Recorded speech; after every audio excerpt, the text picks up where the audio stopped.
ہم سب جانتے ہیں کہ نماز مسلمان پر فرض ہے. جو مسلمان خواجہ سرا ہیں وہ کس طرح نماز ادا کریں؟ وہ مردوں کی طرح مسجد وغیرہ میں جا سکتے ہیں یا عورتوں کی طرح گھروں میں؟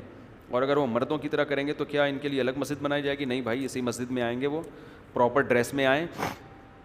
سب سے پہلے مردوں کی صف ہوتی ہے، پھر عورتوں کی صف ہوتی ہے، اس کے پیچھے جو خواجہ سرا ہوتے ہیں ان کی صف ہوتی ہے. آج کل خواتین تو آتی نہیں، تو مردوں کے پیچھے صف میں کھڑے ہو جائیں، لیکن تمیز سے کھڑے ہوں، کوئی ایسی حرکت نہ کریں جو مسجد کے وقار کے خلاف ہو. ٹھیک ہے نا؟ تو یہ قوم بھی آپ کو پتہ ہے عجیب قوم ہے نا. نمازی پھر کیا کریں گے؟ وہ سب اس سے بھی پیچھے والی صف میں جا کے کھڑے ہوں گے. پھر ہماری قوم ایسی ہے کہ اگر خواجہ سرا آنا شروع ہو جائیں نا، لیڈیز آئیں، تو پھر تو پتہ نہیں کیا ہوگا. خواجہ سرا آئیں گے تو یہ صف اول چھوڑ کر بالکل آخری صف میں. تبلیغ جماعت والوں نے محنت کی ہے خواجہ سراؤں پر، اور خاندانی محنت کی ہے، ورنہ اس طبقے کو سب نے نظر انداز کیا ہے. صرف تبلیغ جماعت کے لوگ ہیں جنہوں نے محنت کی ہے.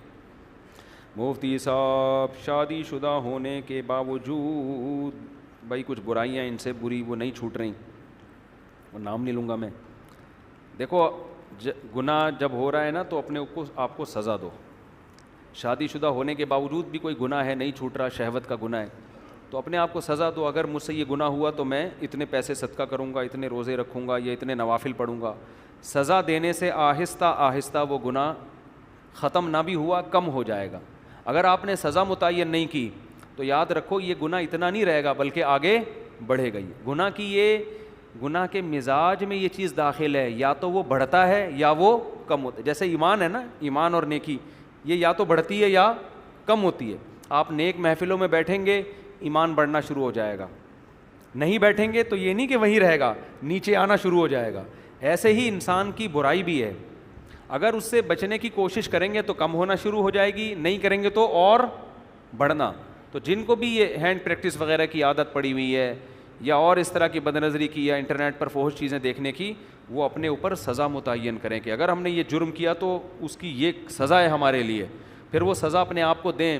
اس سے ایک دم ختم نہیں ہوگا لیکن کم ہو جائے گا. کم نہیں بھی ہوا تو آگے نہیں بڑھیں گے، تو فی الحال فوری طور پر اتنا تو کریں.